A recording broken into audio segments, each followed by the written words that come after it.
Hi, folks. This is 王不老说半岛. Today, I'm going to continue my saga on the magic of semiconductors. The title is Angels and Demons in CMOS Process Technology. This is part one of my talk, and there are so many demons and angels in this process world, and I'd like to talk all about them. Today, I'm going to talk about the VT demons. Next topic will be about the temperature. What is the temperature of hell? And then I'll talk about packet dielectrics, demons inside. All right. All these are trying to make things interesting for you and try to bring you a different perspective. When we try to understand something, let's not go into the technical detail too quickly. Let's sit back and enjoy the show a little bit and then try to think in a different manner. I think that brings more benefit.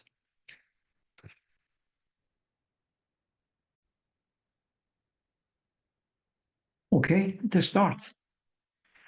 Today my first icebreaker is about 666. I think you everybody knows that this kind of evil number of Bible.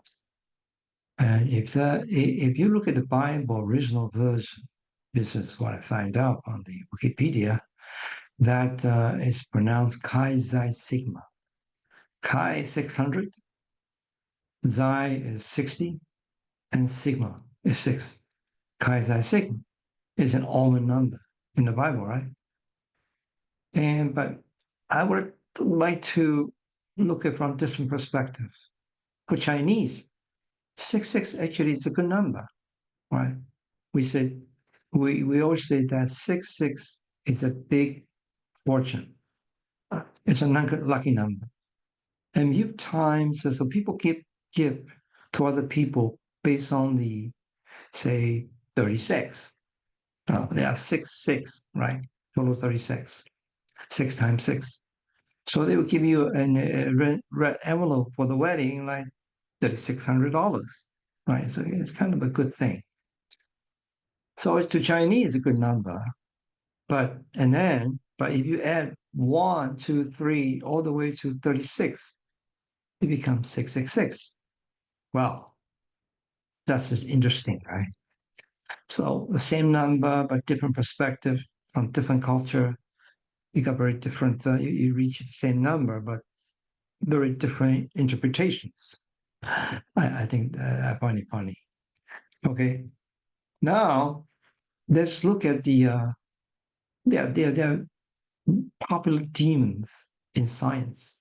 What I meant is that in the evolution of science history, demons plays a key role, or the concept of demons plays a key role. Because remember, I mentioned to you last time, I talked about the magnum genium. It says that there's something evil, right? That the evil demon, it creates tons of illusion in the cause head, make him doubt everything. I shall think that the sky, the air, the earth, the color, shape, sounds, and all the external things are just delusional dreams, which this evil demon tries to snare my judgment. So he doubts everything, even doubts 1 + 1 = 2. But it is because it's kind of a doubt that he believed that that's how we human being exist. It's how important that is, right? And then there's a Laplace demon.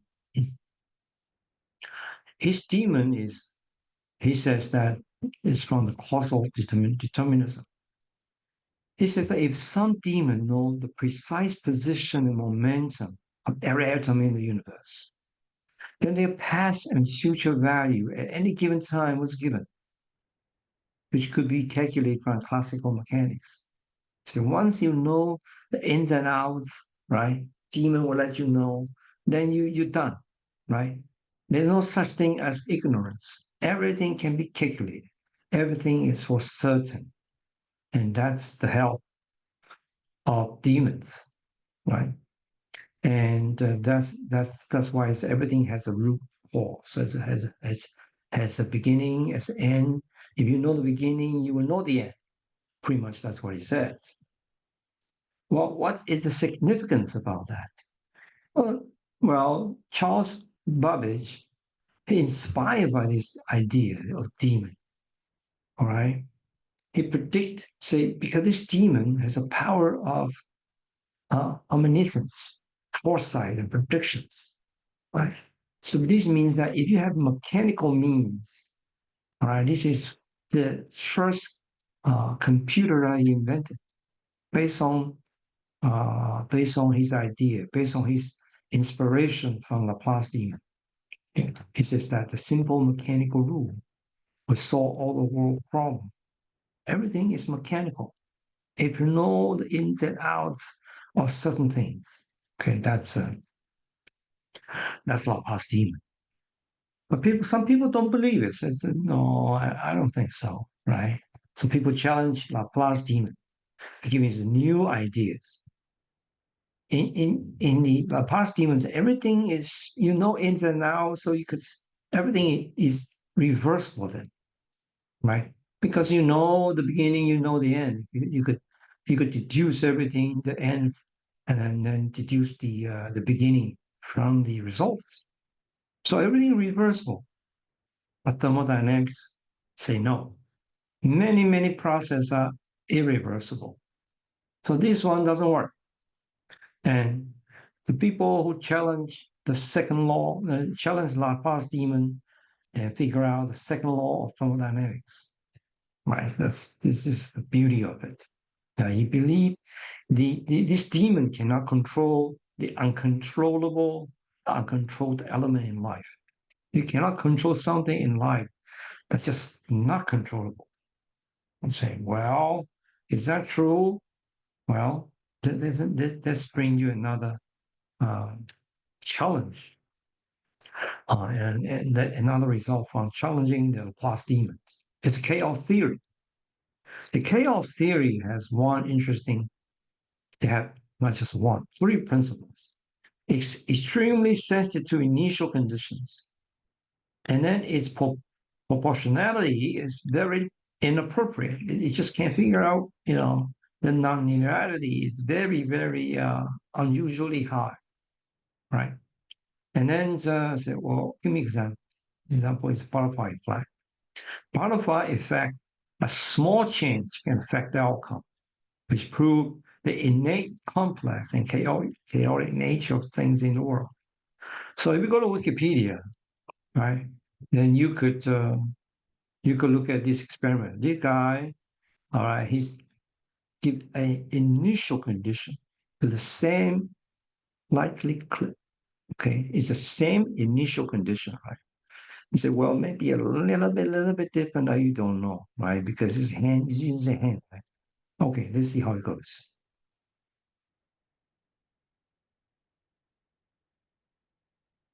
So he released his hand and then and look at his pendulum, started swing. Everything initially started swing in the same manner, as you can see, right? Very the same patterns in forward and backwards, the same. Okay, then it gradually will change. See that? It start to. I'm accelerating this movie. You could go and watch this movie. See that? After a while, everybody's doing the same thing. Isn't that strange?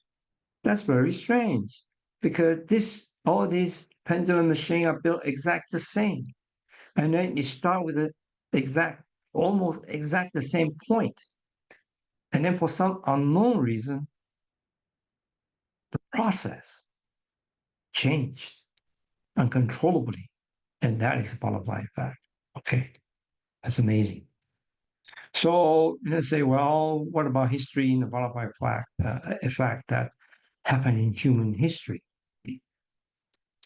This will bring you the famous quote that I like from the Lord of the Ring. even the smallest person, even the smallest person can change the course of the nature, change the course of the future. Sorry. This is the wonderful quote that that I really enjoy. What happened about this is that the Berlin Wall collapsed. It's because a tired, unprepared East German bureaucrat he misread the press release related to travel permission. He announced it that people asked him, "Can I travel now?" He didn't know. He was so tired. So, oh yeah, you can start travel now. And people whoop, break this. They're so happy.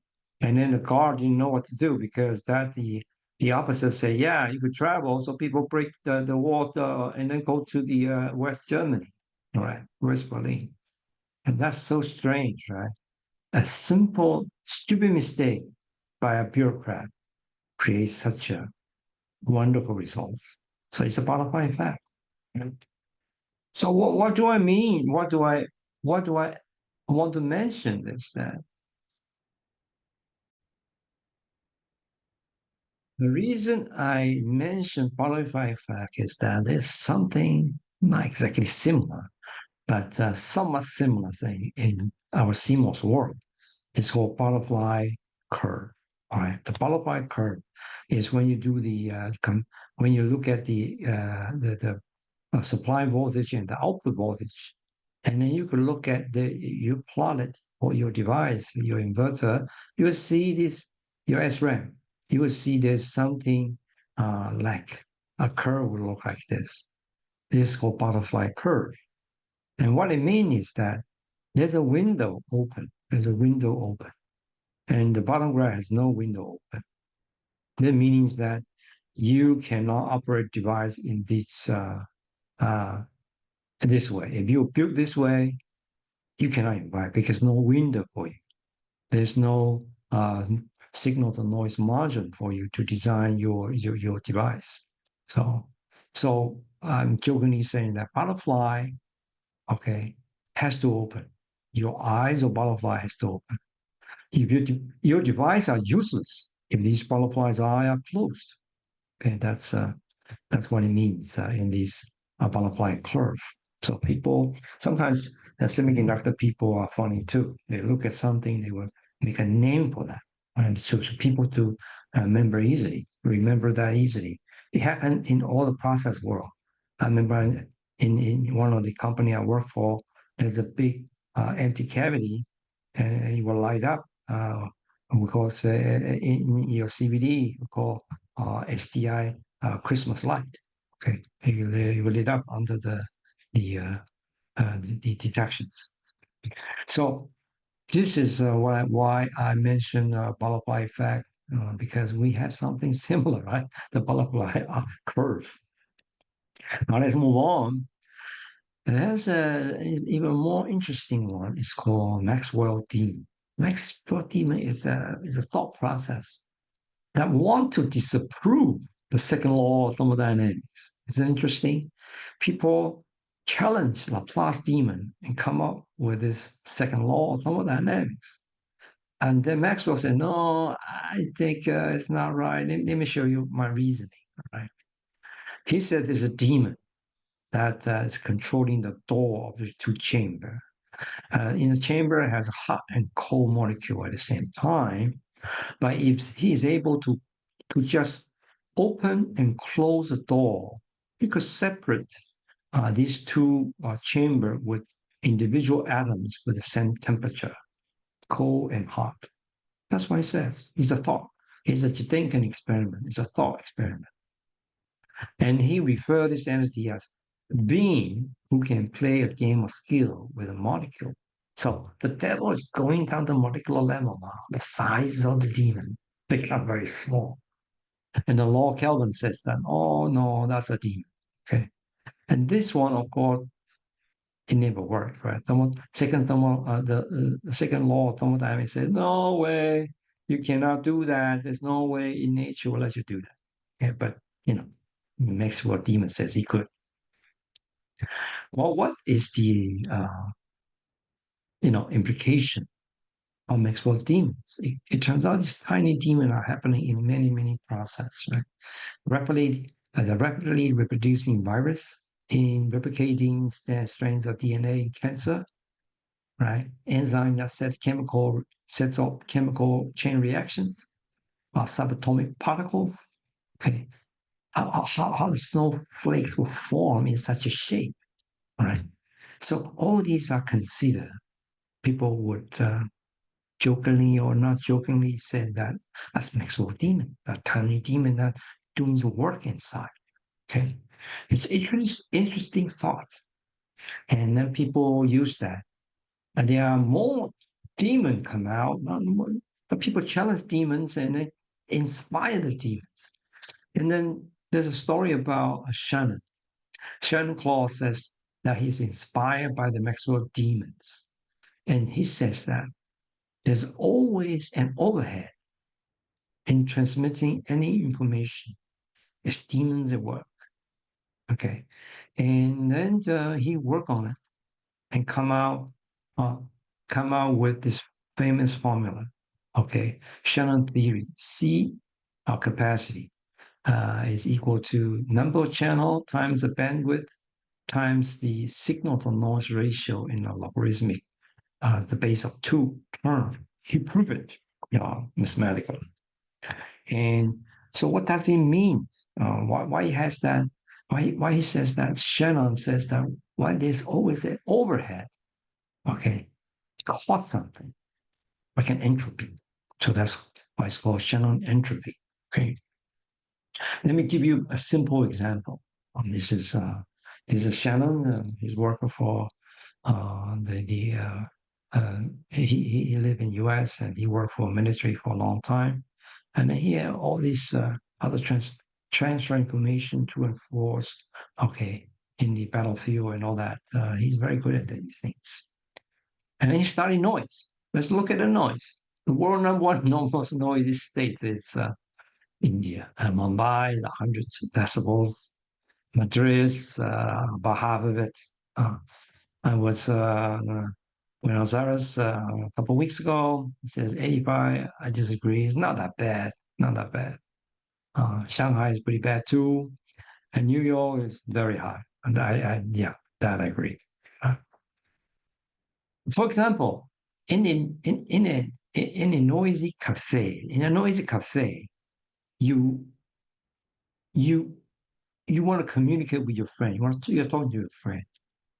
If you talk too fast, you either make a mistake or people cannot hear you, right? So wait a minute, slow down, speak louder. That's what you have to do. It forces you to speak slower and louder. So this means that noise hides the demon.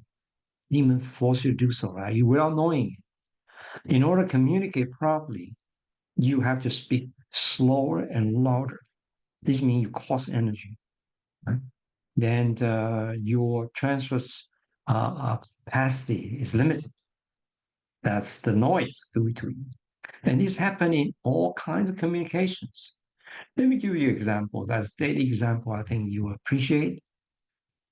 A transmission line has a spec of 20 dB, 20 megahertz bandwidth. Can be used for 100 megahertz per bit second, per second? Okay. Can you do or even 150? So if you take this information and put it into this formula, you could calculate easily. All right.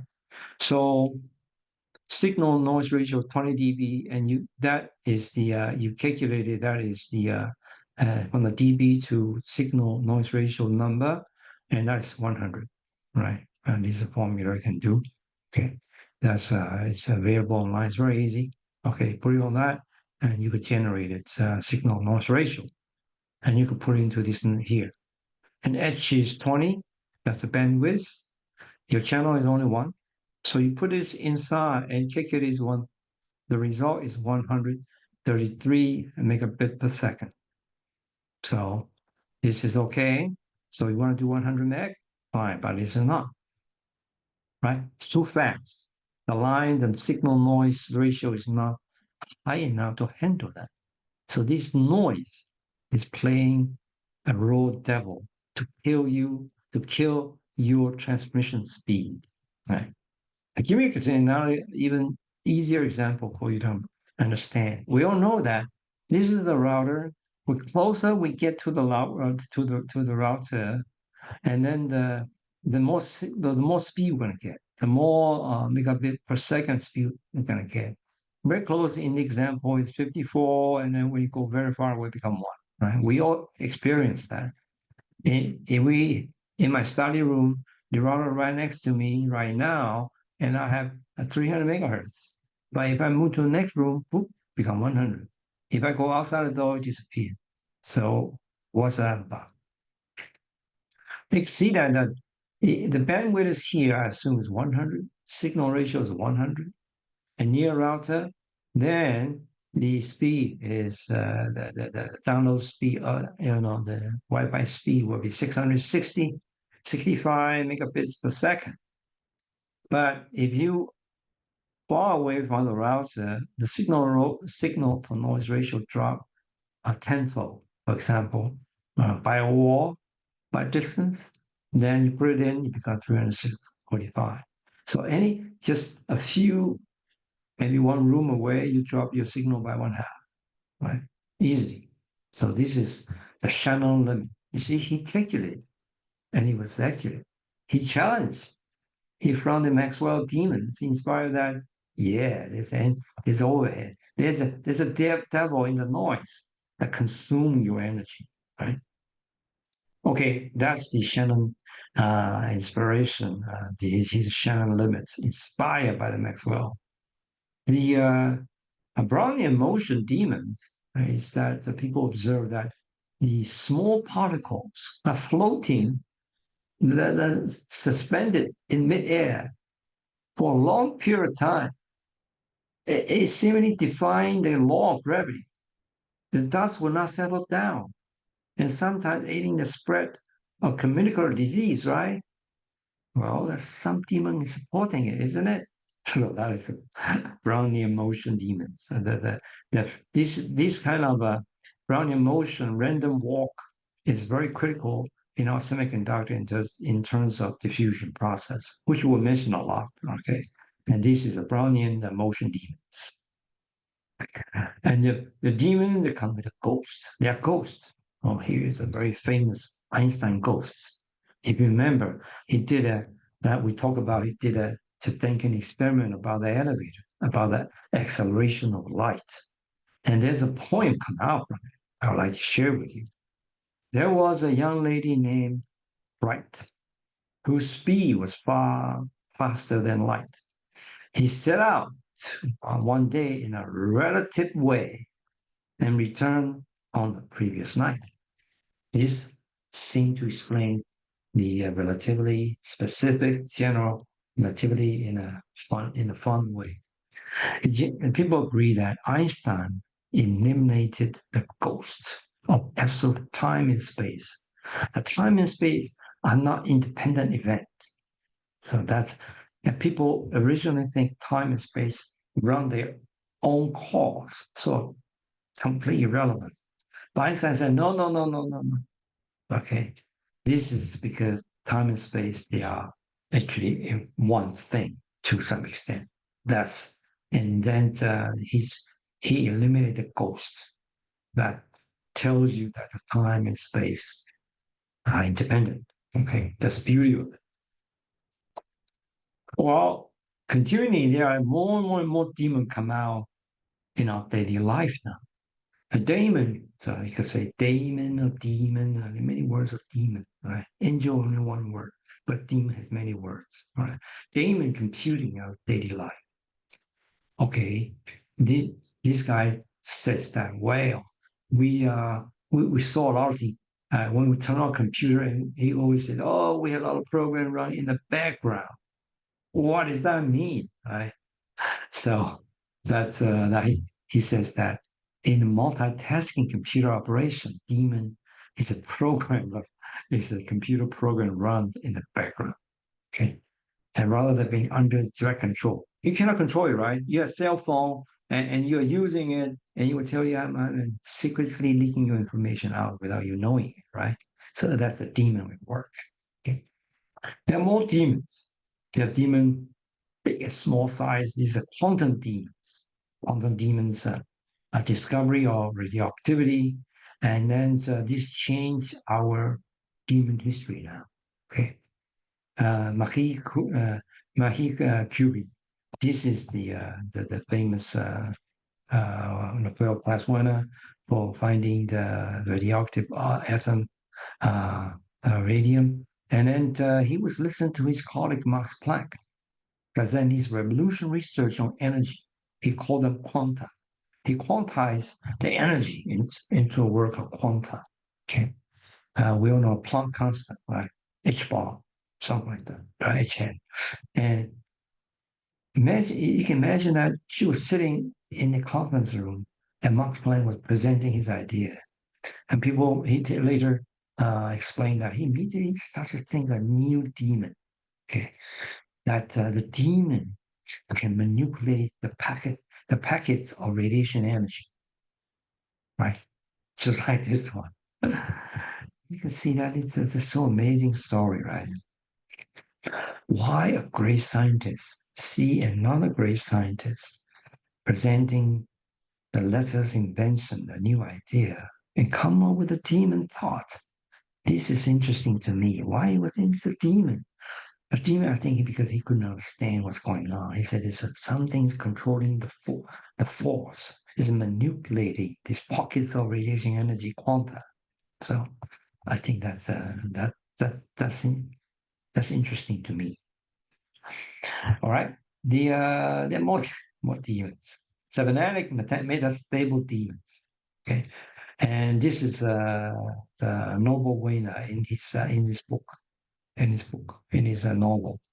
And he said, there's no reason to suppose that metastable demons do not, in fact, exist.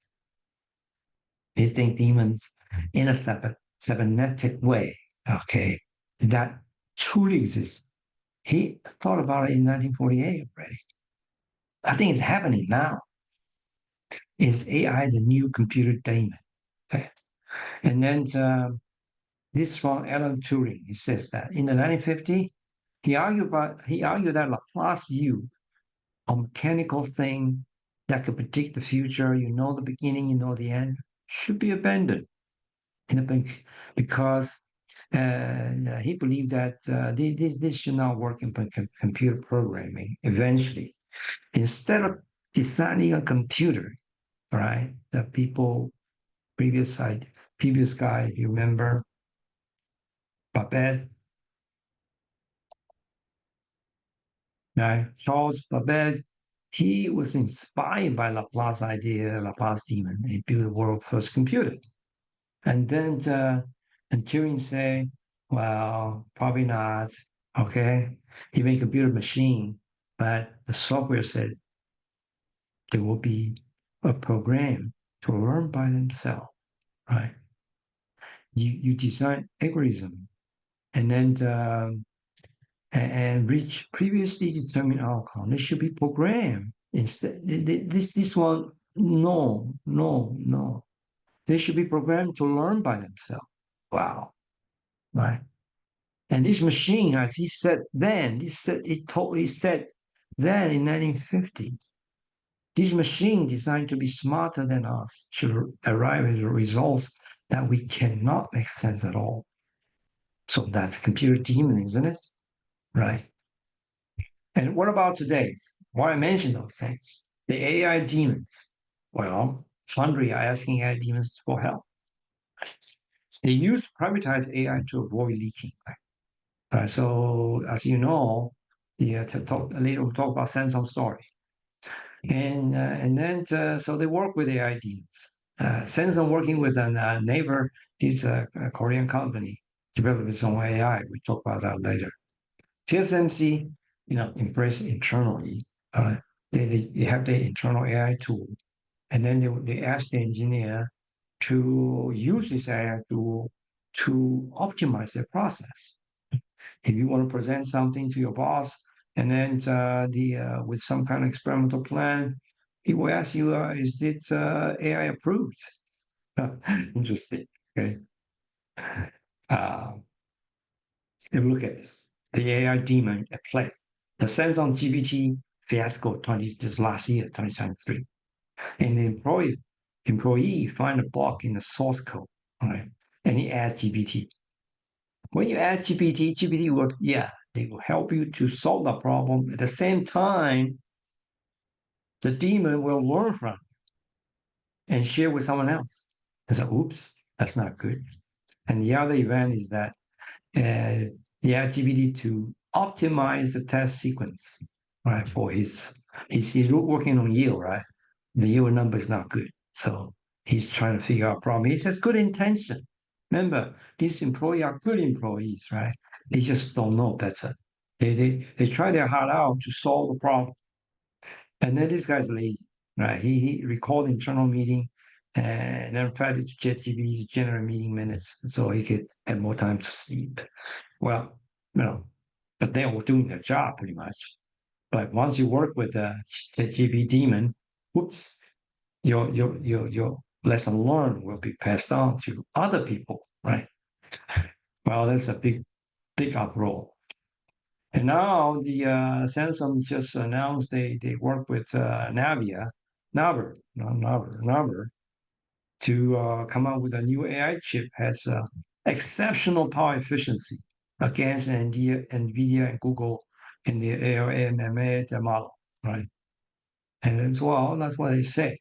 Can it really replace the NVIDIA chip? I don't know. Okay, let the race begin. Of course, TSMC as usual. They don't say it. They're quietly doing something. I think that's what they're doing. They only mature. Everything is mature, they will say it. It sometimes look like that into a way. Okay.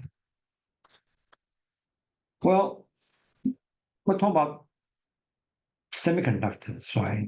Semiconductors all talk about devil in the details in the process technology world. So what does that mean? Okay. What does it mean? We'll talk about that later. But before we go there, let's talk about uh, the detail in devil in the detail. Is my question is chaos bad? Okay, this is a picture come up from chaos theory. People study a demon, eventually come out with something interesting. These are fractals. If you use a program to generate a solution for these fractals, and you find out it's repeating pattern that display at very scale. Okay, amazing.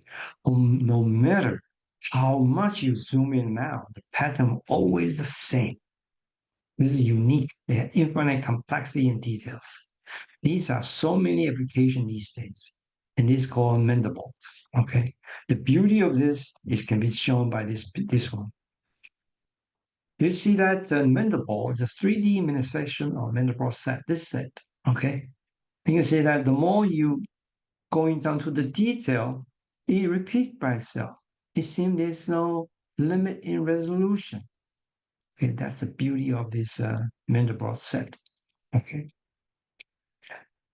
but the question I'm going to ask is, why TSMC has the highest yield rate where everybody else, Intel, Samsung, Global Foundries, SMIC, they are running very similar process of the same node, okay? But and then they're using very similar tool, all right? And TSMC's the process flow of say 10 nanometer is the same, almost 95, 98% the same as Intel. Same thing with Samsung. All right, they're always 90 some percent similarity. All right, you always, if you cut them open, they're similar. They look similar. All right, and Global Foundry also looks similar. Okay, but why the yield are very different? Why this? Why Nvidia, Apple go to TSMC and then without going to this company? Well, the answer is that the detail is the devil is in the details.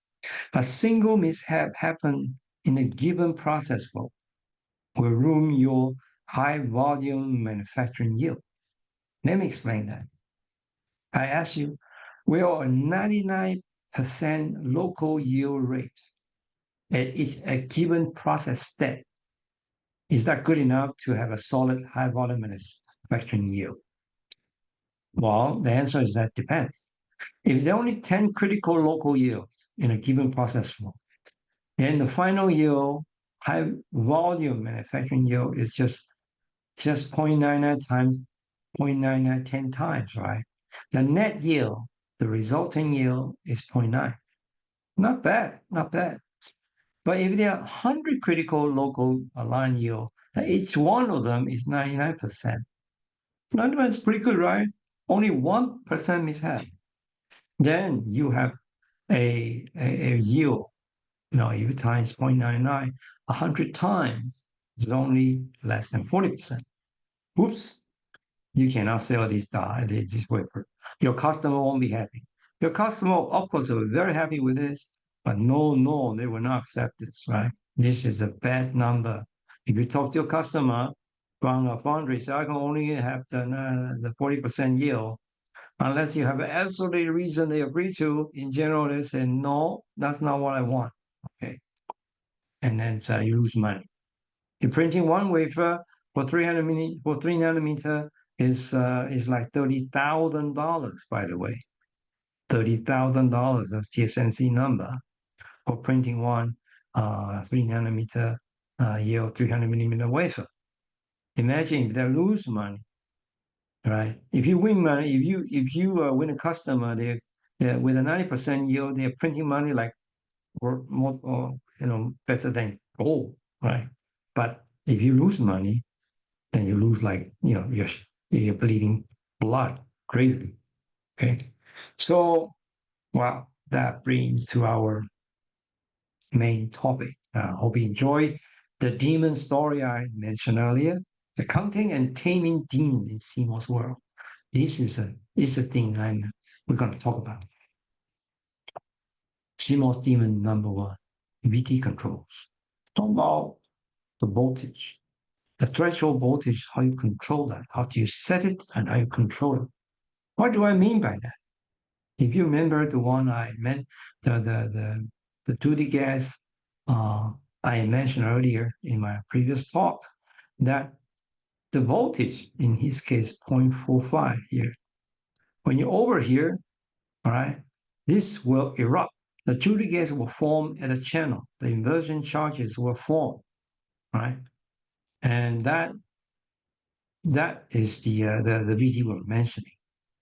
And then the net dry current, okay? The net dry current. So this is 2D gas erupted. Everything is working beautifully, and then the gate is controlling. Right, the whole thing is about the gate control. Your gate voltage control whether it can be on when you turn on or off when it's off. Okay, so that's all every transistor trying to do. That's it. Just control the off and on of this 2D gas.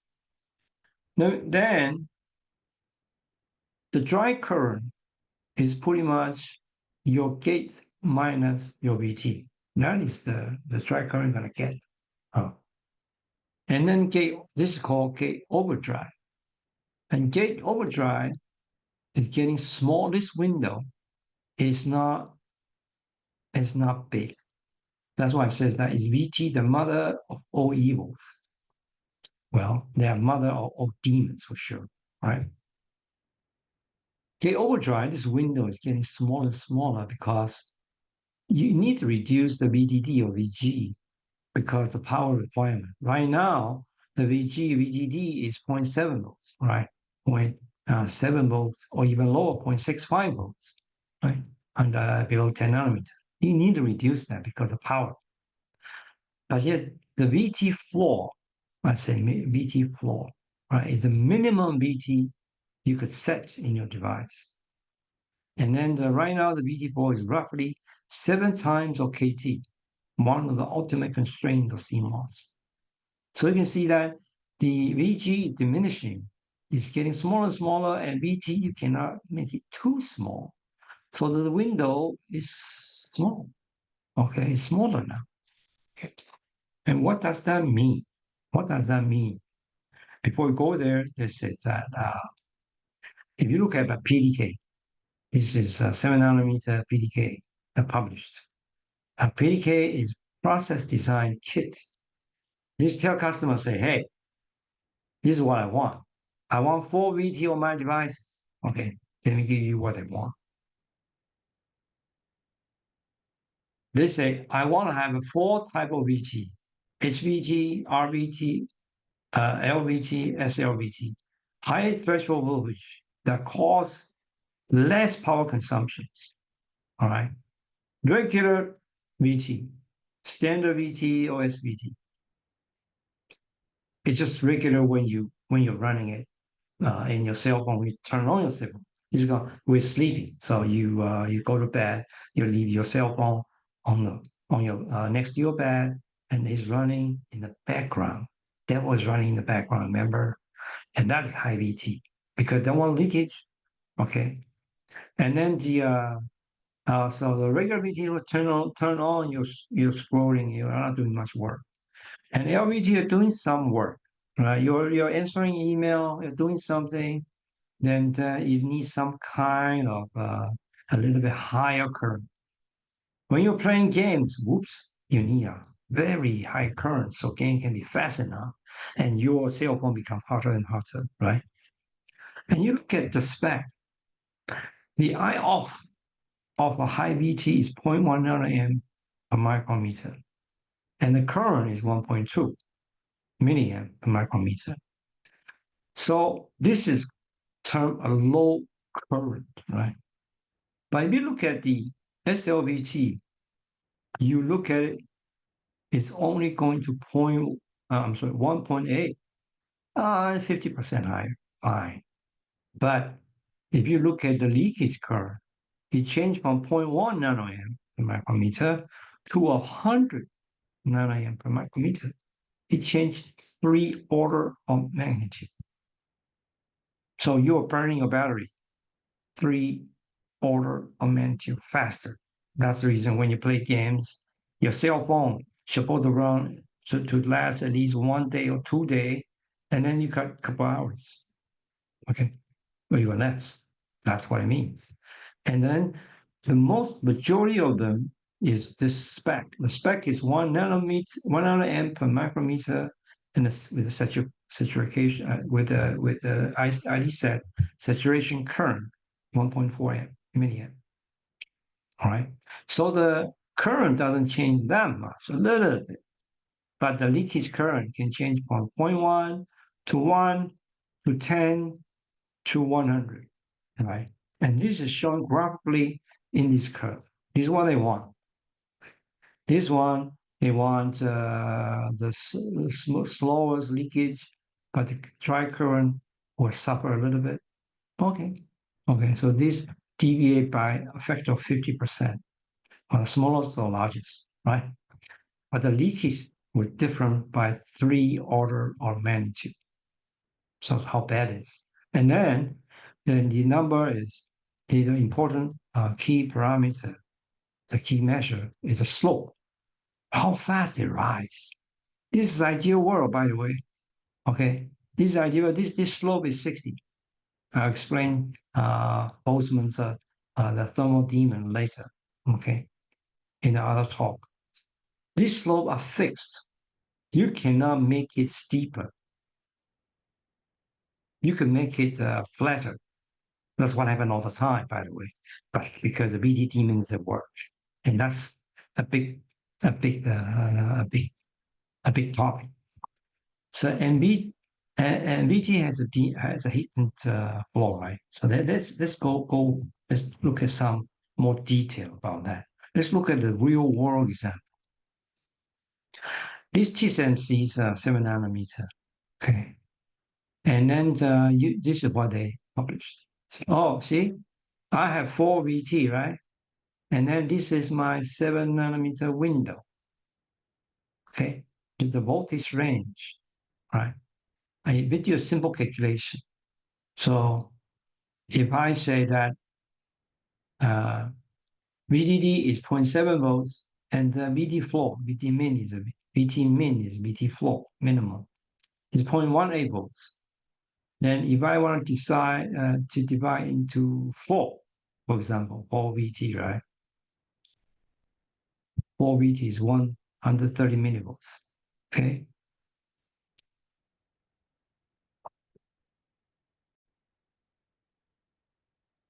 The window is a spread of each distribution.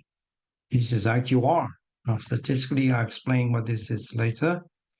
That four window here. And then the VTs operate within this window. Okay. And then say, okay, let's just hypothetically bring out there. And the size of the window is 130 millivolts. And then this window gets smaller and smaller. Then if you are sigma demons, the VT demon, one of the VT demon come out, is big. It's greater than 50 millivolts.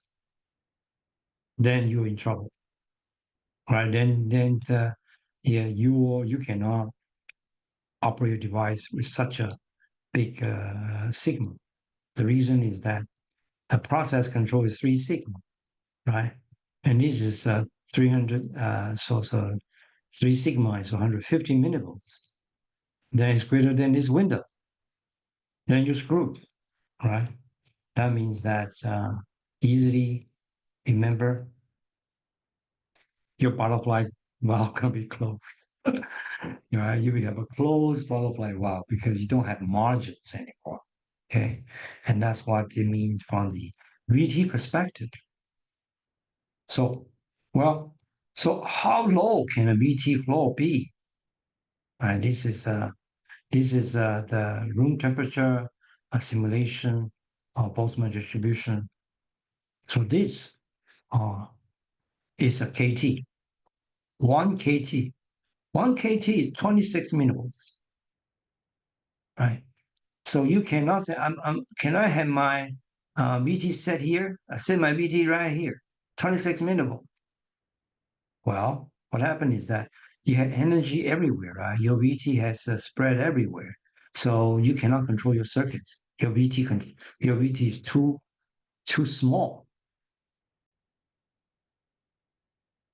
So you need to have your VT, which is your super low VT, very far away, very far, somewhere here, very far away from your KT.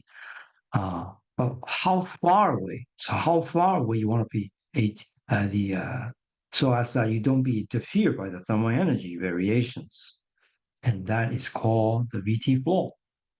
And if you look at TSMC, I think 0.18 volt is their flow, and 0.18 volt is 7 kT.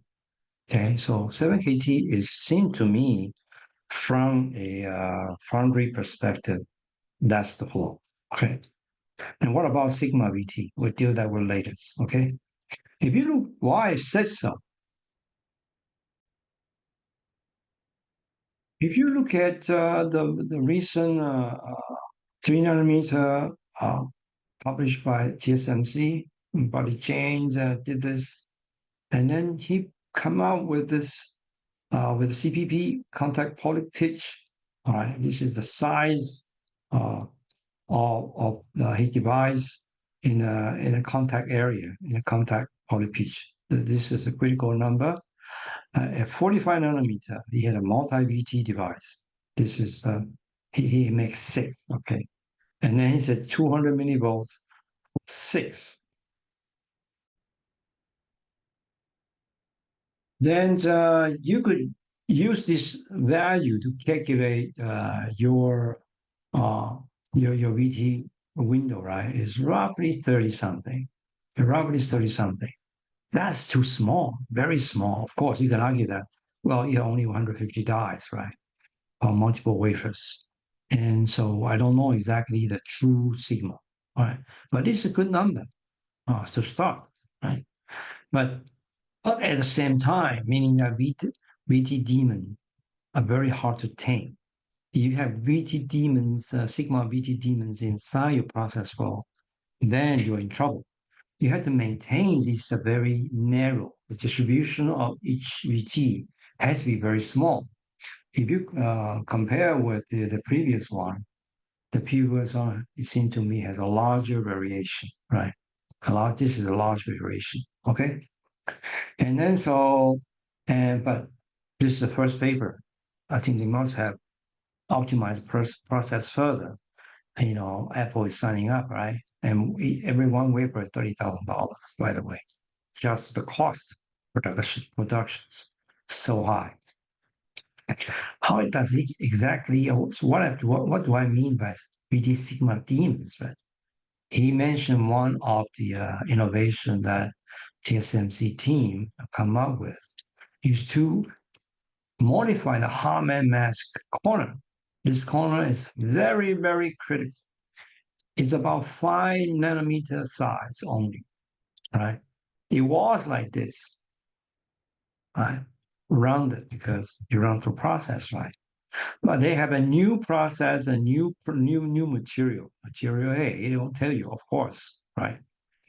And then he says that this corner integrity is very critical. I call it Achilles heel, right? Achilles heel. If you run up too much, then your problem will come or your contact edge stop when you're doing this contact edge later here. You're in trouble. Okay. Then they come out with a new process, new material, and he become no loss. 0.2 nanometer. One atom is 3 nanometer, okay? This point 0.2 nanometer is less than one atom, meaning that there's no loss, okay, zero loss. And with the 5 nanometer, then you lost variability. You have 2.3% capacitance problem. Okay. Now this one you make capacitance back. You wanted the speed come back, right? So higher better. The effective capacitance improved. And this is so you can imagine that a little demon here will destroy your process or stop you from going further. And the 5 nanometer as technology, they have to enable something. They have to kill this demon in a way so they could improve. Okay. So that's the message I want to convey. The previous one, you look at this IQR, you could use this graph actually. You amplify, and then you could actually take the sigma out of it. Look at this curve, this graph. You easily see that this Q1 to Q quartile 1 to quartile 3, the width is actually 1.35 sigma. Okay, 1.35 sigma, and 1.35 sigma. And so you could back calculate it. So this I would say is about take a 80%, you get your sigma. Okay, so this is roughly your sigma. So this is a simple rule of thumb you could use. Right? Let's try to help you out when you read a paper. You always have someone say, "Wait a minute, what is the sigma of this curve?" You could always come out amplify and calculate, right? And TSMC will never lie about their data by removing some bad data. That's unethical, and body chain will never do that. Trust me. Okay. And then so I keep mentioning sigma, sigma VT. The demon inside VT has a name called sigma. A sigma VT is very nasty. Okay, and remember that if the sigma too high, you will have problems. Okay, this window is called static noise margin. I'm sorry, static noise margin. All right, and that's the window you're looking for. And this has to keep wide open. All right, and under given VG, even after 10 years. These two graphs, I just want to clarify, is the same device, but with the same type of device with working with different VDD. The 1 volt, 1.1 volt, your window open. 7 volt, not enough to open. It seemed to me that the eye of a demon need energy to open it. It needs a certain applied voltage. And 1.1 although you open the demon's eye and you were to work it, right? You could go into the demon's eye and work on it. Here, no, the eye won't open. They sleep. They don't do any work for you anymore. The tiny demon don't work anymore. They on strike. And but you immediately see the problem, right? The VDD becomes smaller and smaller these days. And by the way, I'd like to mention you about Thomas Stornicki. He's the Soitec fellow SVP, very, very intelligent guy. His paper, uh, Innovative Materials, is very good paper. You should download it from your school and read it. It's a detail about, many things about VT, which I like. Okay. uh, and then I keep mentioning, even after 10 years, your sigma demon has to be well under control. What happens if you don't? Well, let's look at it. The eyes were supposed to be closed after 32. You look at you look at the trend. The process, the sigma VT, as a function of the 32 the process node from 10 all the way to 32 is 35 already, right? It's 35. And then if you keep extrapolating, Jesus, you're out of control. 50 is roughly a number that we worry about earlier, right? So, and then fortunately went down. Well, because why went down in 22? It's because of FinFET. Okay, it's a mask for FinFET. FinFET, you need a FinFET because you need a better short channel control. And and it's so small that the channel become undoped. Channel undoped. When channel is undoped, they lose they avoid one of the biggest variation in random signal is the random dopant fluctuation. The channel has to be doped in order to control VT. That's the technology used in here, right? In here. It's a very beautiful technology. Dope your channel, control your VT. Control your VT. But no channel is not dope, you cannot control it. Why you cannot dope it? Well, if you dope it, you're dead. I mean, because there's so small amount of dopant in a small channel. And missing a couple dopant by random, you lost the VT control. So it's not tolerable, right? They want to do it, but just can't. What I meant is that, right? So here people listed for the FinFET, you have tons of demons. There's all sigma of demons. There's the variability sources, okay? The fin thickness, when you make something, nothing is perfect. You always have some variation in terms of fin thickness. Your gate length, okay? Your gate work functions, your source and drain parasitic changes, your dopant fluctuation inside, right? All these are being calculated.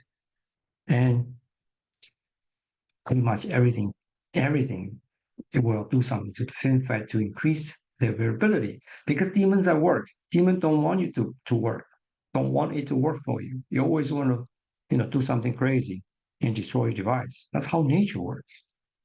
And which of these, okay, is the most evil one, the evilest? How can you catch them then? Okay, so that's a question I'm gonna discuss. All these demons, all these little demons, you could call it Maxwell demons. Here, all right, people did this research and compare them. All these demons, once took out, okay, that's work function method. Work function, the fluctuations. People believe that only one work function only deposited on high K, then there's a grain orientation are different. Different orientation give you different work function. Tinitride, tinitride or tantalum nitride, their work function with different orientation are very different. compare with this ideal world. This is your ideal world. Everything line up. No, because the surface is always rough, at, atomistically, a very atomic manner. So you have the when you grow, deposit your titanium nitride or tungsten nitride on top, then you got a problem. Different orientation, different work functions, and that will give you 10%. And then this variability 10%, you translate to, oh, the current is more than 10%, 45%. So it amplifies your variability factor by a factor of 4 to 5. That's how bad it is, your current. If your current is like this, it's not controllable. You don't want that. Say, right. So that's a no, right? So a small variation will amplify your current so much, just like a gold stock in the stock market, right?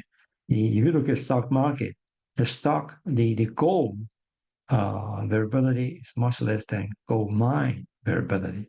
Okay, the same idea. Okay. Then how do you deal with it? Who's going to help you? Well, Mr. Pilgrim helped you to evaluate sigma VT. Mr. Pilgrim had a paper that described how you can measure. All right, that and then of course everybody use that. For the 14 nanometer node, Intel come up with a beautiful paper, which I like a lot. All right,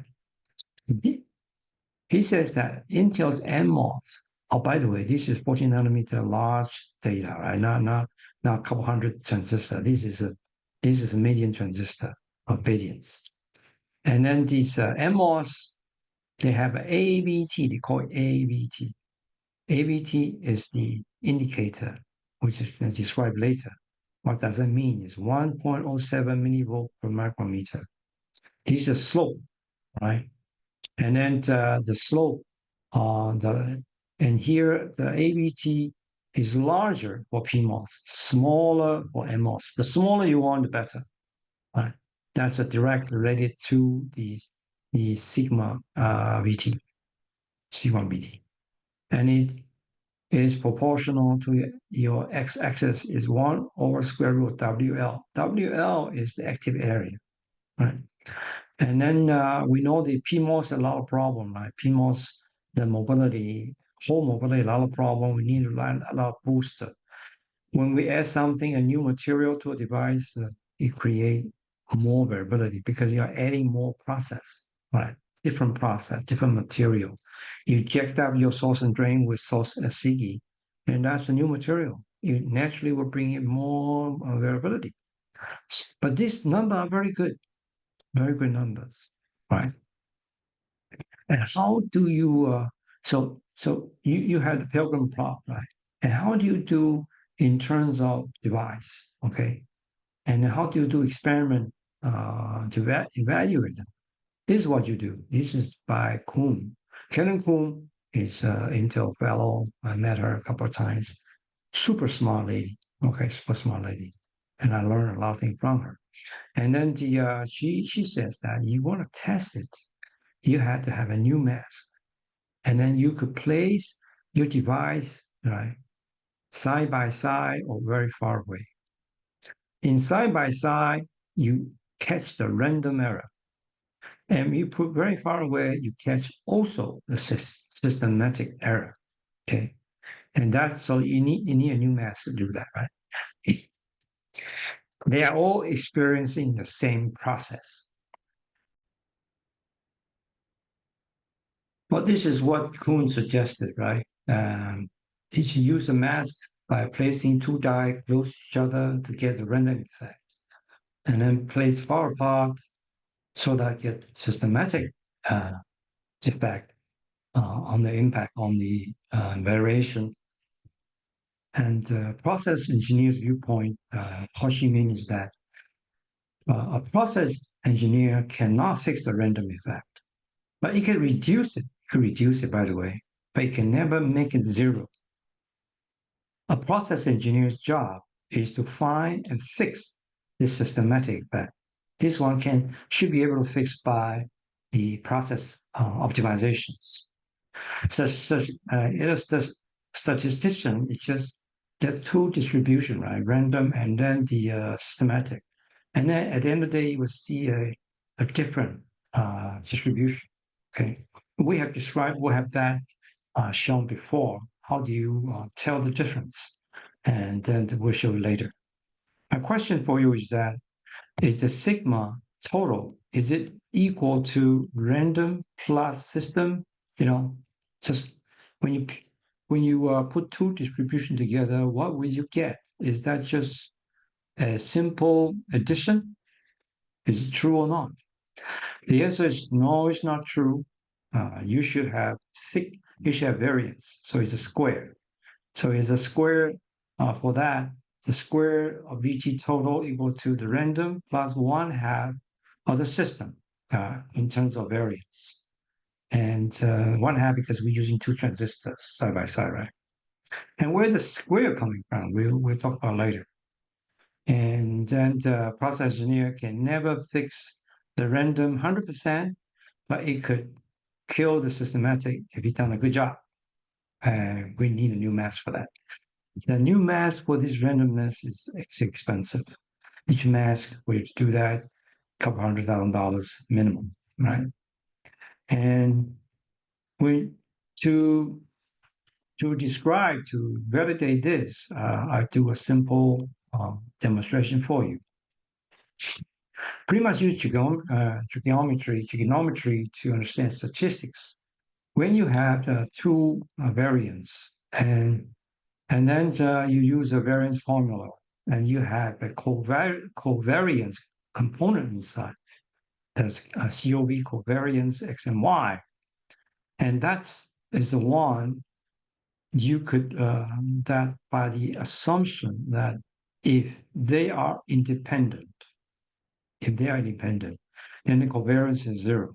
What it means is that if X is independent of Y, and the X bears no shadow of Y, this one cannot bend. So if this one is like this, then it has a shadow, has a cosine of sigma Y, sigma square Y, then they are not independent. Once they're independent, these two events don't care about one event, don't care about the others. And then they have to be vertical because in that sense, then the famous trigonometry rule, easily you can see that the magnitude of x squared and y and sigma square y and sigma square x is just here, just this one, right? Trigonometry is just sigma square x plus sigma square y. Right? So these are simple statistics. I mean, geometrical means, especially trigonometry, to understand statistics. And in a fancy way, the statistician calls it orthogonal, meaning that they are vertical to each other. It's just a fancy way, right? And just don't be confused by it. So you can see at the end of the day that you could derive the sigma square, which is the magnitude of sigma. A square means a magnitude, right? Which is the variance. And it's just equal to the square of each individual, as if they are obeying a simple rule by just tying it together. And this one only works because your covariance is 0, meaning physically meaning they don't mean the two variables are independent of each other, which is a key word. If you're not independent, then the rule does not apply. Okay.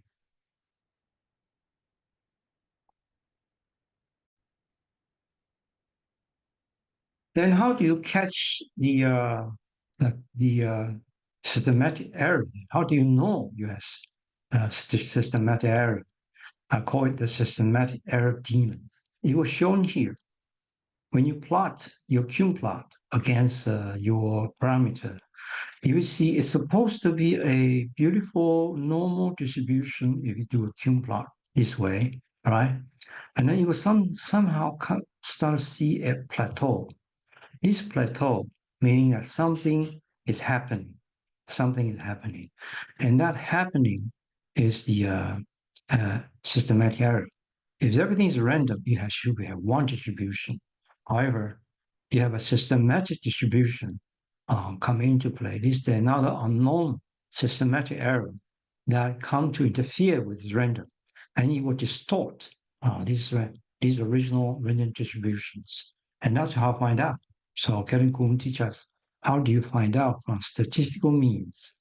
In my previous video, I've shown exactly where this come from. Where this come from? All right, with a simple statistical methods.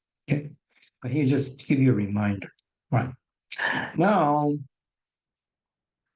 the most advanced new architecture is gate all around. Right, the fin is like this. And gate around as if the fin is lying flat. It becomes like a nano sheet. Usually have three until show four. That's very difficult to do, but let's focus on three in uh, the different layers. I mean, four layer. Actually, the bottom one that's actually a parasitic layer. That's a different story. We'll deal with that TAA later. But anyway, get all around structure, make it seem to tame the sigma demon in a different manner, can tame it in a naturally. The reason is that the sigma BT is ABT divided by the transistor square root of transistor's active area. All right, and ABT just the slope of this, right? As we shown here in the Pilgrim plot, this plot, this plot, the Pilgrim plot, and then show that we like it to be close to one. And only Intel had published that close to one. Samsung, when they first published this values for their 7 nanometer, it's like close to 1.7, something like that. It's not good, but I think the product probably had improved. So everybody's close to this value, right? TSMC never really published their AVT value. I think their value is very close to the Intel's. Then so it seems you increase the surface area because this surface area of this of the three fins here for one transistor, for one FET, you have three fin, right? Pretty much.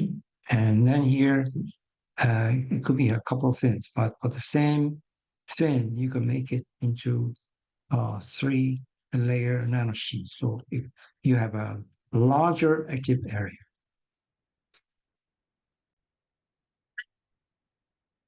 But as you know, like gate all-around structure has her own share of sigma BT daemon. It's not easy. There are tons of daemon inside it. Currently is to be tamed by TSMC, Intel, Samsung, all these big three guys. There are only three guys in the world doing this these days, right? So it just tells you how difficult it is for a foundry to survive. Now let's go into another interesting topic, which is by signs of decay in celestial beings.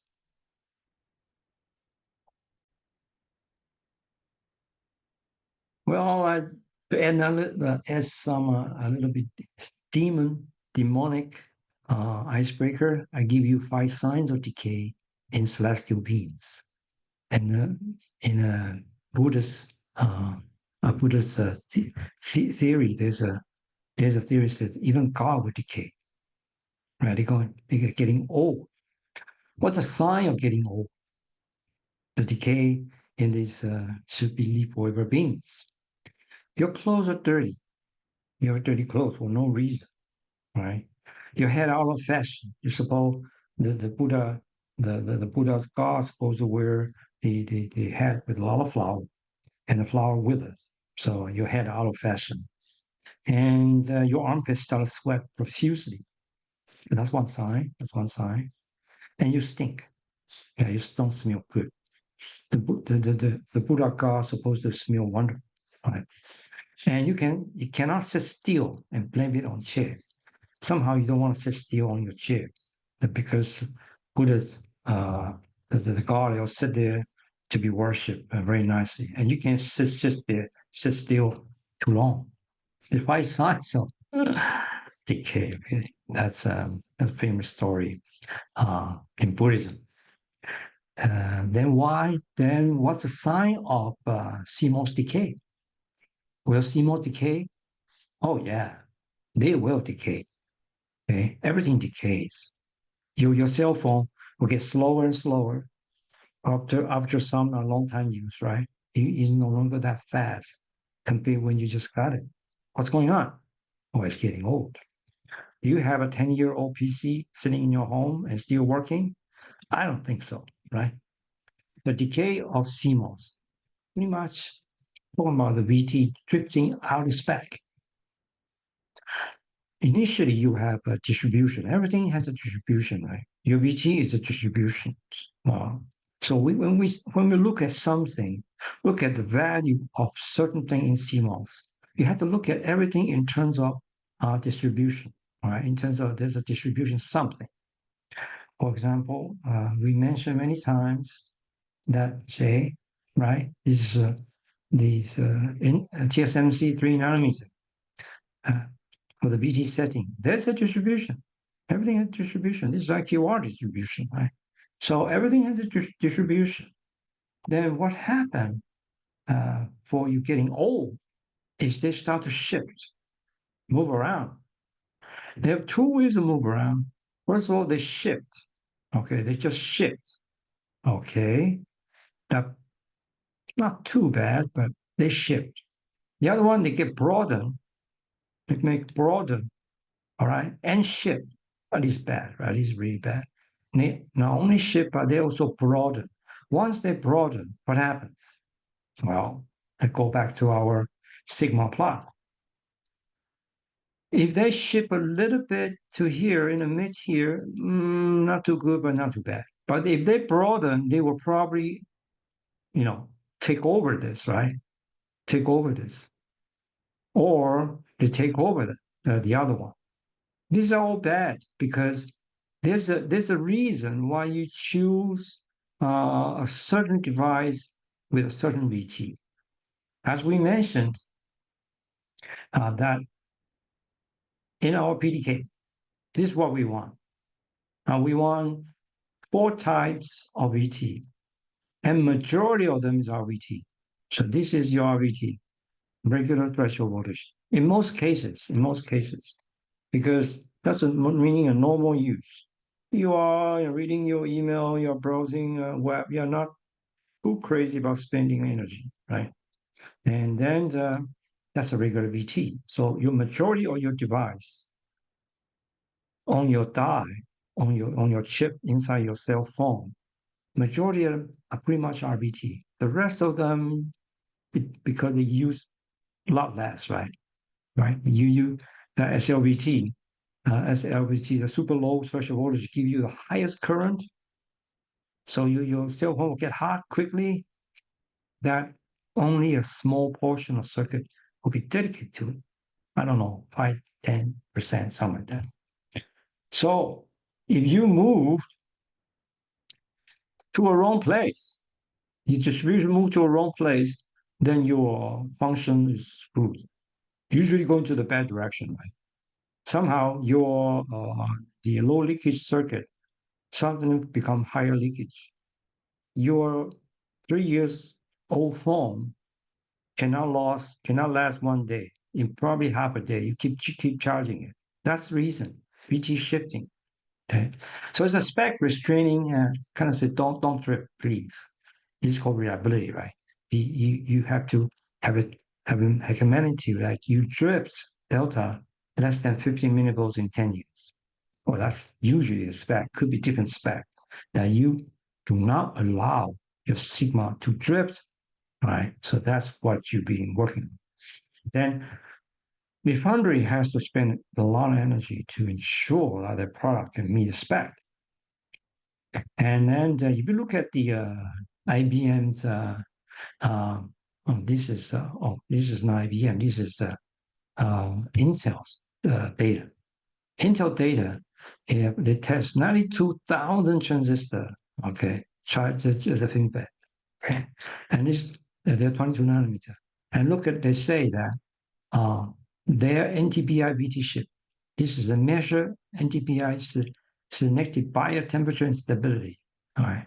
And this is meaning that how stable is the VT for their NFET. Okay. For the PFET, I'm sorry. For their PFET.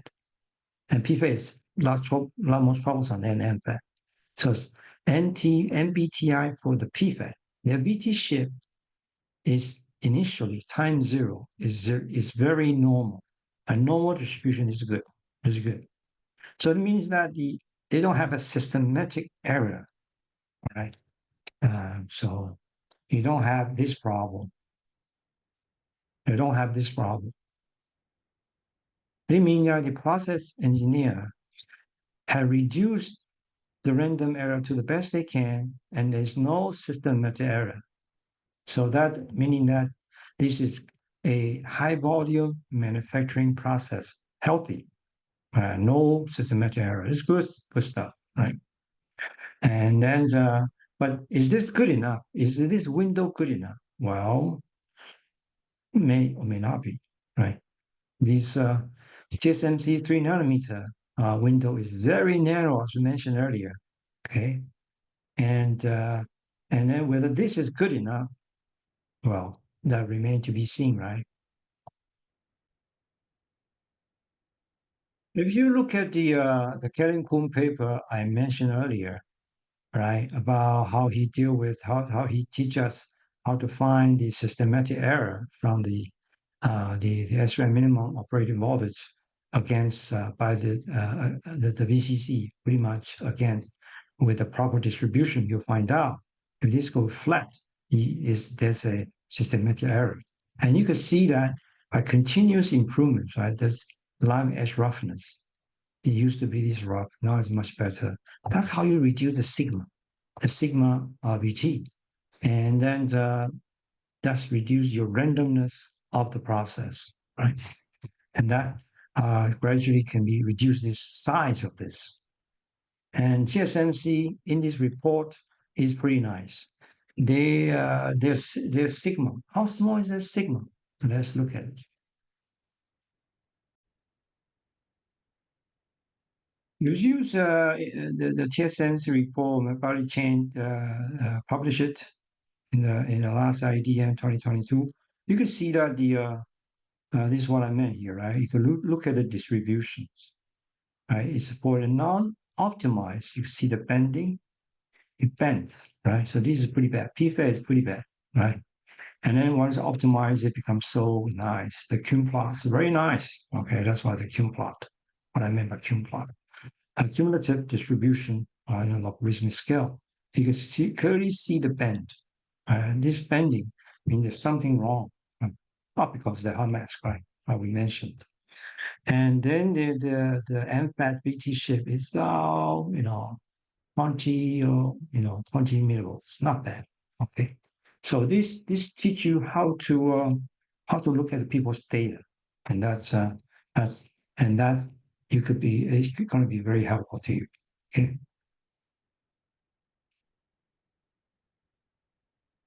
So with that, that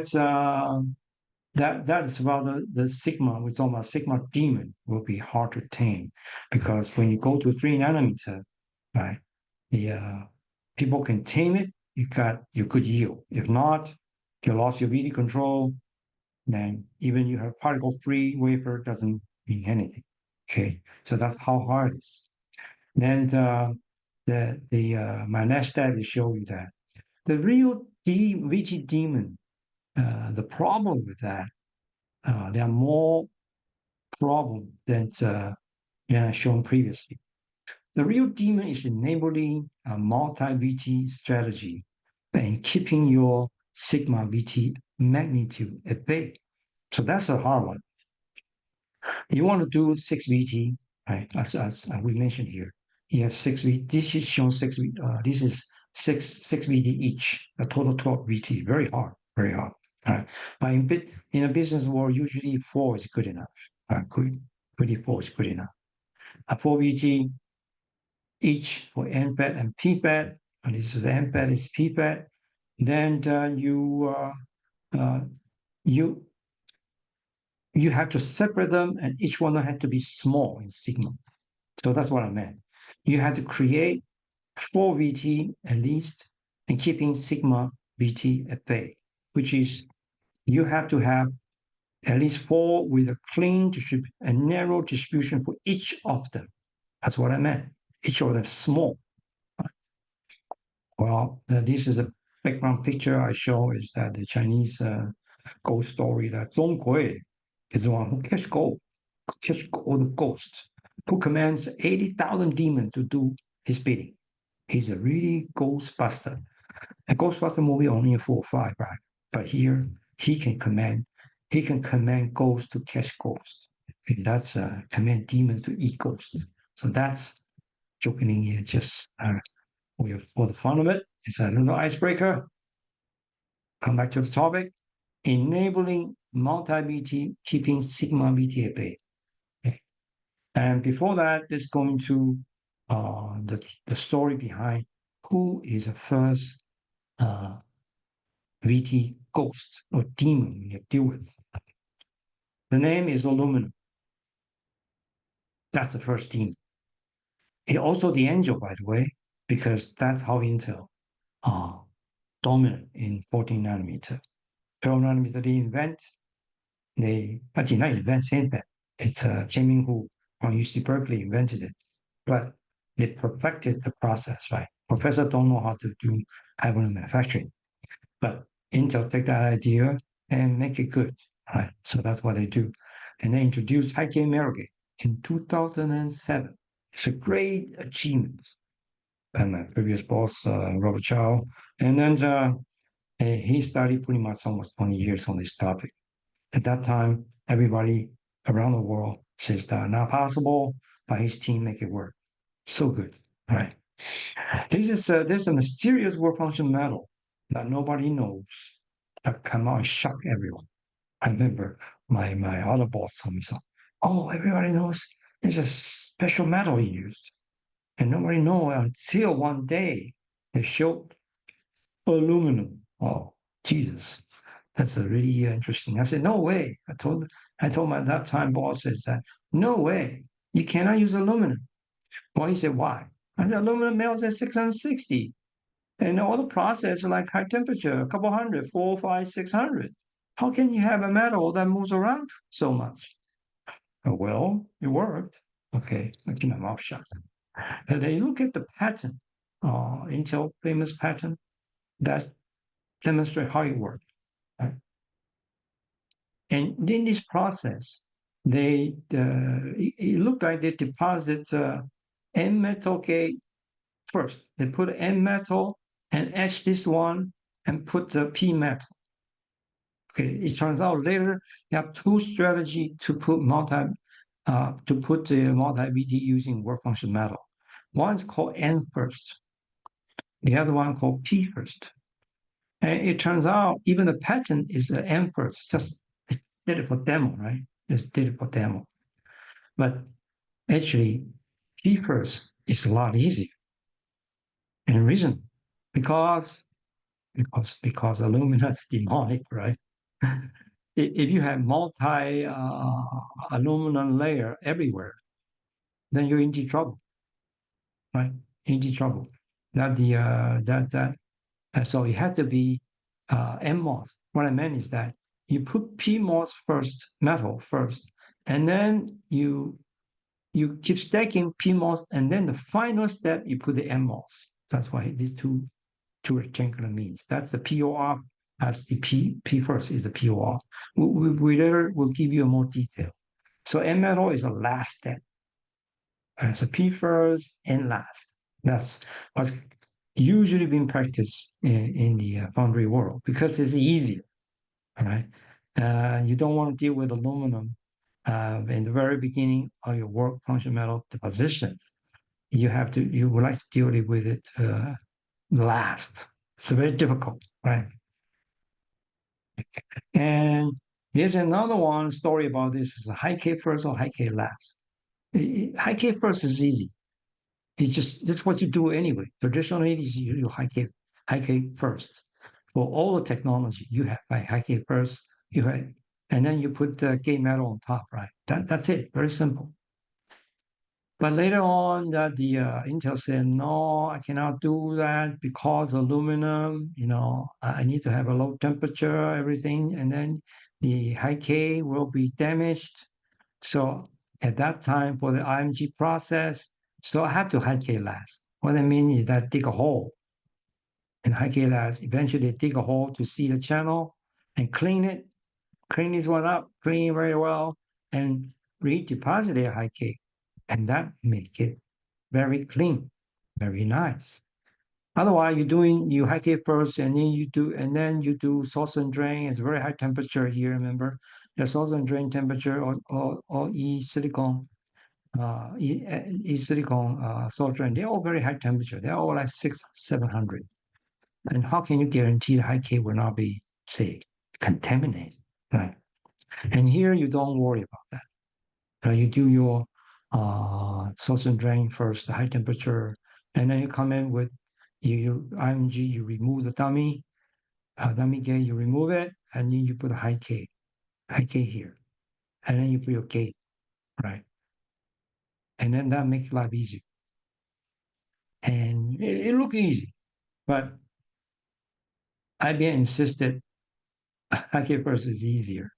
It did less process step, but well, people try. At the end of the day, no. Okay. And 2014, IBM sold his last fab, Fishkill, to Global Foundry for free. Not just for free, I said, I give you another $15 billion. So not just free, but like a dowry, you know. I give you my daughter, and then you don't need to give me any money.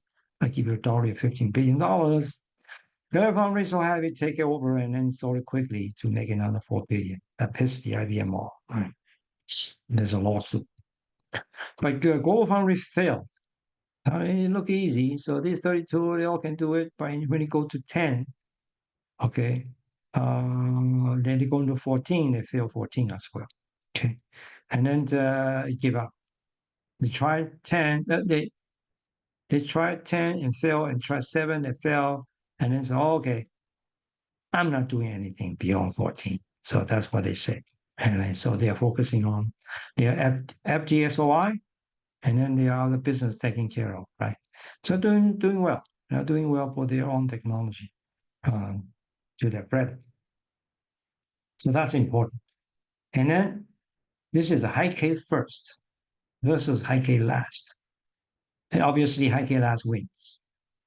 And then the K first or K last. It's just replacement metal gate.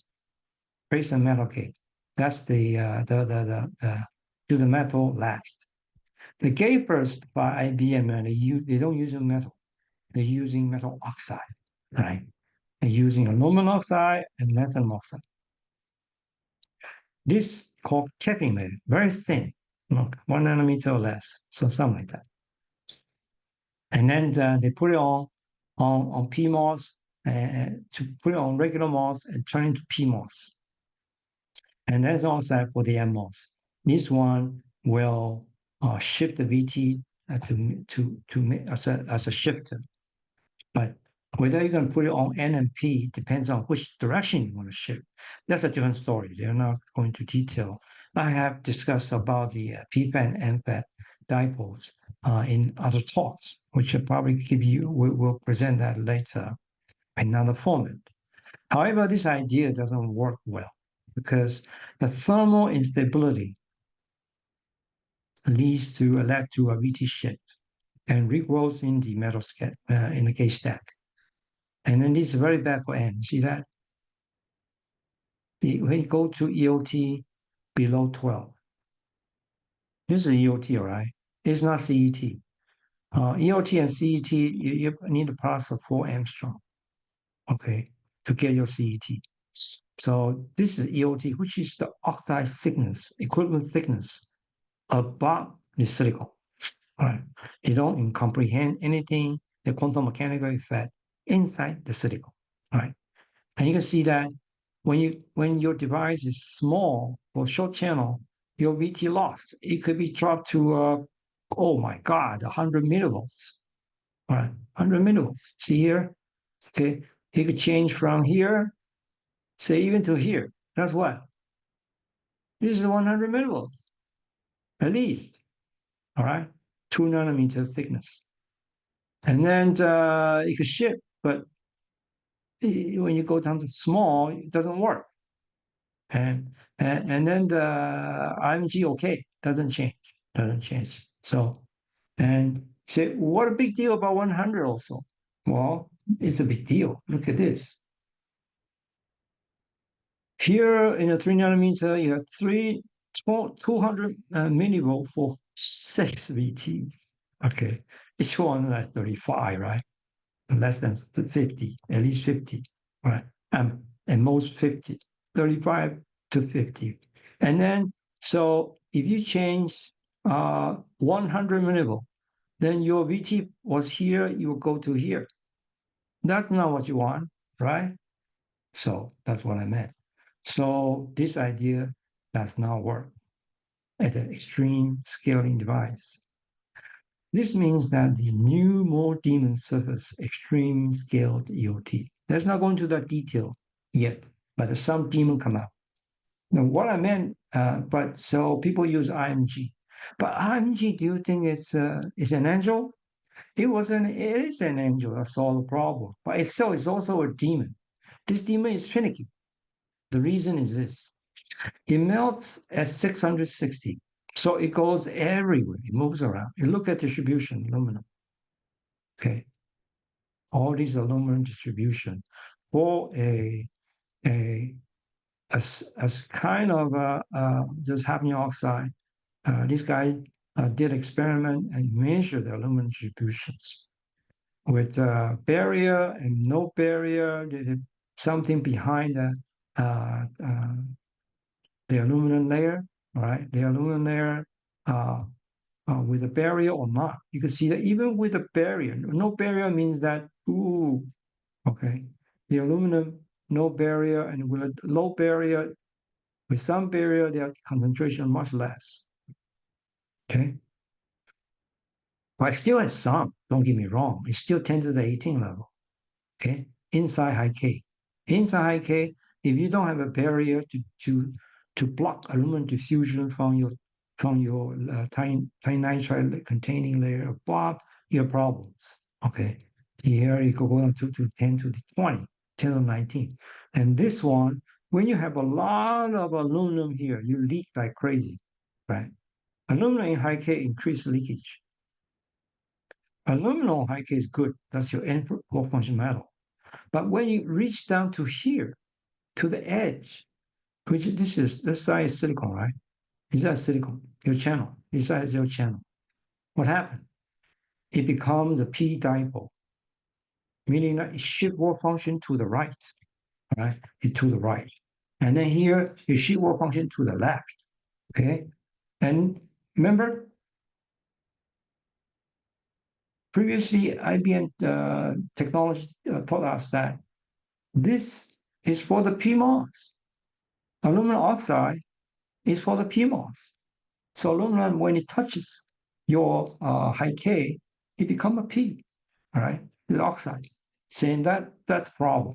PMOS means that it increase your work function, okay?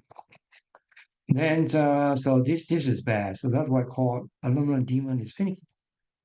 You got to know how you control the aluminum. It has to be somewhere at a position that you want. And you don't want it to be at places where you don't want them to be. And that is a process control difficulty. That's why it's a demon. Okay. Let's look at the actual examples. This is 28 nanometer TSMC.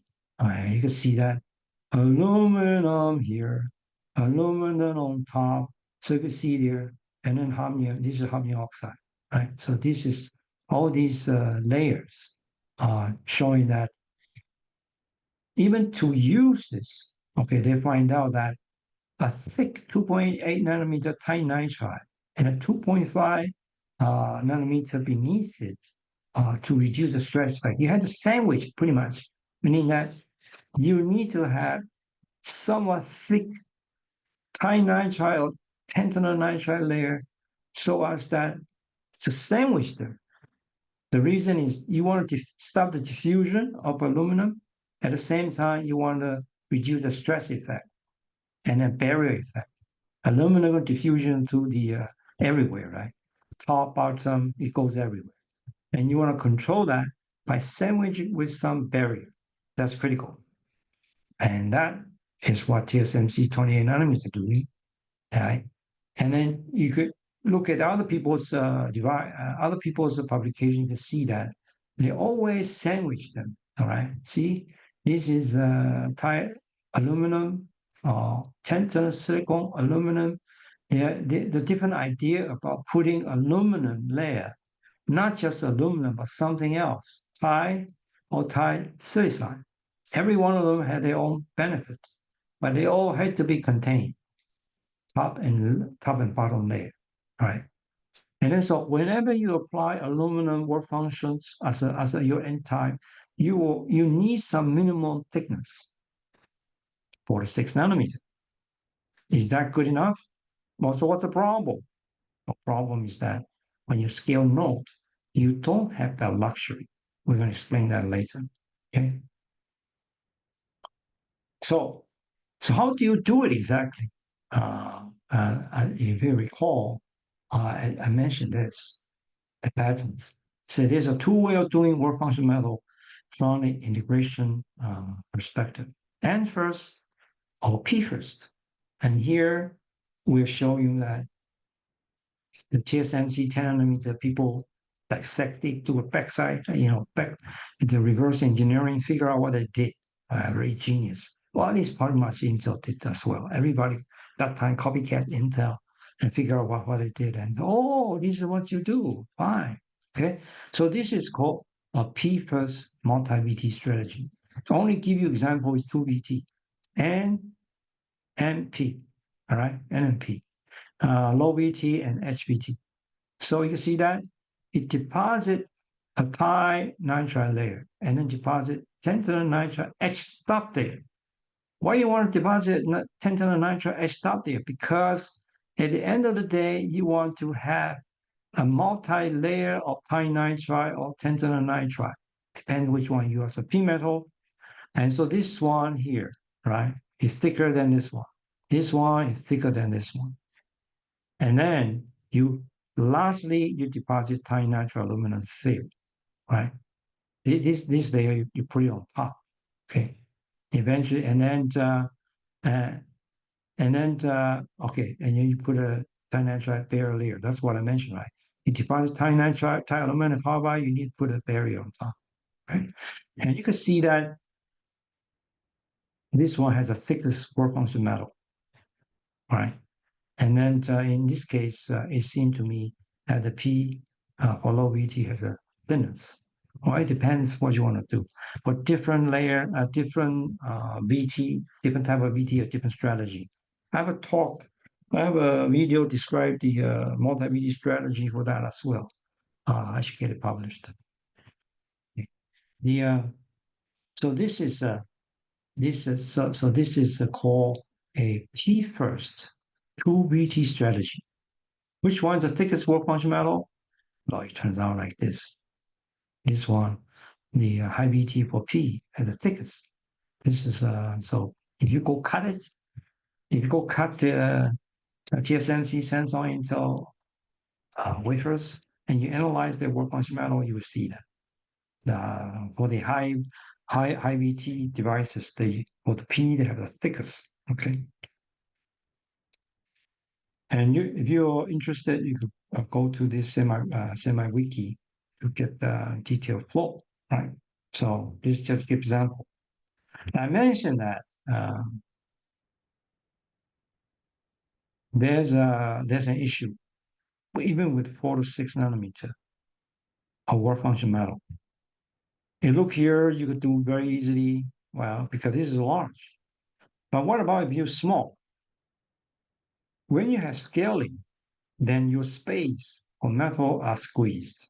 The reason is this. This is called contact gate a contact gate pitch scaling. And this is very critical. When you scale your device, your CGP scales. And CGP composed of your metal space, your high KIL space, and then your spacer. So because your debit, your debit here, CGPs, is your contact gate pitch. The distance that you always had two spacer, right? And then two high K. So you had to get rid of them. You remove them for your calculation of metal, thick, metal space, metal thickness. This one you cannot touch. This one is restricted. And spacer is probably at the end is the limit already. So this one reduction is very difficult. So this one kind of fixed. So when you want to squeeze, you squeeze metal. So you want to scale, you scale metal, most of it. Okay. And that's the problem. And you will find out for the GAA, this is even smaller. We need to find thinner ones. And this thinner one is dipole.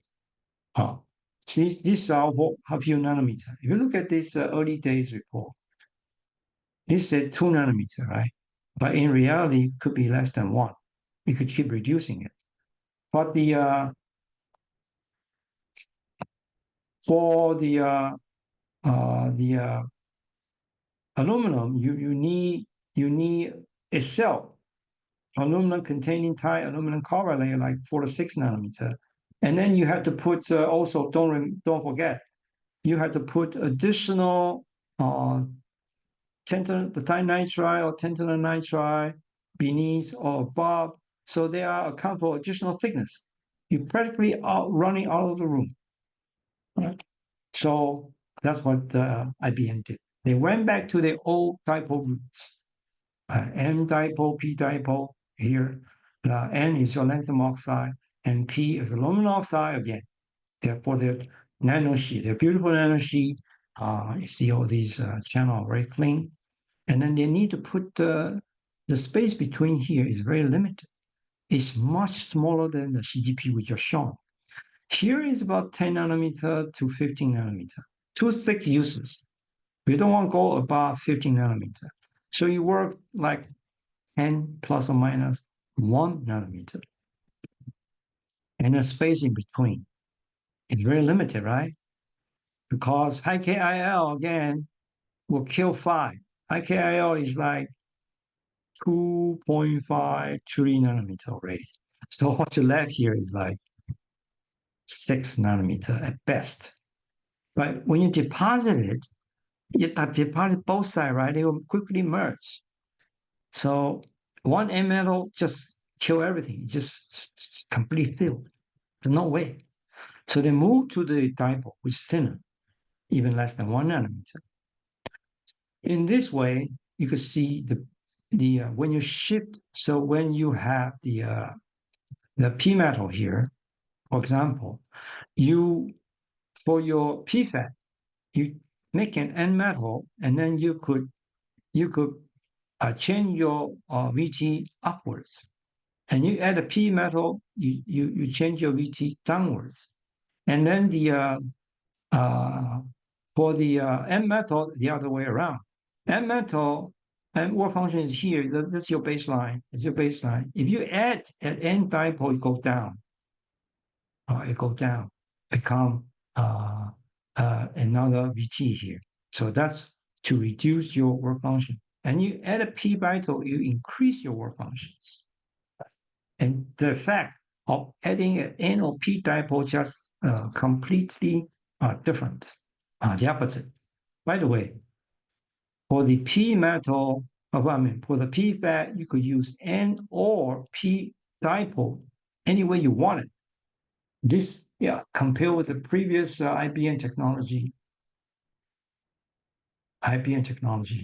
use aluminum oxide for the P fat only, and that's also for the N fat only. That's not true here anymore.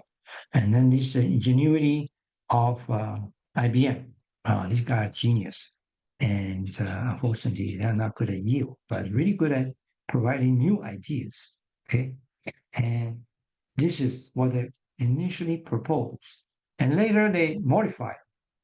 Okay, they modify in a way by adding cap layer on top of and or barrier layer on top or below the dipoles. Oh my God, this is fancy. And they could, and with a high temperature drive-in, so they can manipulate the dipoles into different places, and then that can make more VTs. Okay, this is called multi-VT solutions, and I think that's what they're working on, right? I think the Samsung is probably gonna learn that as well. TSMC, a similar idea. They also published in fact they could also do many VTs, but they announced that the gate all around could be 20, 25, 26, something like that, right? So they don't want to work on it, or they're working on it, but they don't want to HBM it until they run the juice out of 3 nanometer FinFET yet. Samsung, on the other hand, they adopt gate all around very quickly, but they won't be able to yield properly because a new architecture is always troublesome. And they are more bodacious than TSMC, but unfortunately, the yield number is never as good as TSMC. TSMC is very conservative in that way. They're like Intel, right? You want to squeeze the last juice out of the baseline you have. That's the key. You don't want to give up your baseline that quickly. So their 3 nanometer is all FinFET. There's no gate around. On the other hand, Samsung has a lot of gate all around, even at 3 nanometer. Now they rename it as 2 nanometer. You know, well, that's Samsung. Now, finally, I would like to introduce the uh, this fully depleted SOI, Soitec technology, and their idea about VTs is very different. This is from IBM. IBM worked on the FDSOI for years, and this is how they deal with this 6VT. They call flip well MP work function metal. A flip well means that they add a well below sparks. That's used to as a VT as the VT tuning, right? So they have flip well. So this the GP means the the the the the plan, the general plan. Uh, and then here they flip it, they get another VT. So the P well ground plan, GP is a ground plan. Ground plan means that something inside the channel. And then beneath the box, for one VT, they have N ground plan for NMOS, P ground plan for PMOS. They flip it. They flip it. Then you got one VT change. And then they change the metal. They got another VT change. So this is what they did. Okay. For different threshold, okay, the PMOS is minus here, minus here. Oh, the remember the TSMC always publish something that trying to confuse you. I think everybody's trying to do that. They always say positive, but actually it's negative. Okay, right? Let's be fair. Say in this aspect, IBM did a better job. And there, a VT, what's the VT floor? Oh, it's very high, zero point 0.3 millivolts. The reason is that their VDD is high. The VDD is like 1, 2 volts, right? So they could put up with it. So their floor is their VT floor is 0.25 in this technology. And it turns out they're using this different method. By changing the ground plane, by changing the metal, they could tune more work functions any way they want it. It's a very nice idea. And they use Thai aluminum nitride. Okay. For the CMOS, apply use the high aluminum carbide. Carbide, this is nitride. Okay, but that's fine. I mean, it depends on process, right? And the FDSOI is mature at 28. This is all pretty good. TSMC also have that. Pretty good. And this is one that people are working on. Global Foundry doing 20, Samsung doing 18, but I'm not sure whether they are in high volume manufacturing yet. GlobalFoundries even announced a 12 nanometer, something like that, which is kind of crazy. It's very hard to do. I'm not sure they can do that, but they are working on 20 and claim is probably successful or not already. So let's keep an eyes on this. So here I give you flavors of multi-VTs. That's how manufacturing world focus, really focus. It will never be important for professors because they don't worry about that, right? They will probably give you a new work function model, which can tolerate, can be put up, can do a different way of tuning your VT. But they never work on integration, how to make 6 VT, right? Like the one we mentioned here. You need to have tons of VT to meet your customer needs, at least 4 on P and on the P and N side, right? P and N bed. All these has to be 4 each minimum. If less than 4, your customer won't be happy. Let's put it that way. Okay. All right. So we conclude our talk for the multi-VT, right? So let's take a breather at page 66. All right. Thank you very much.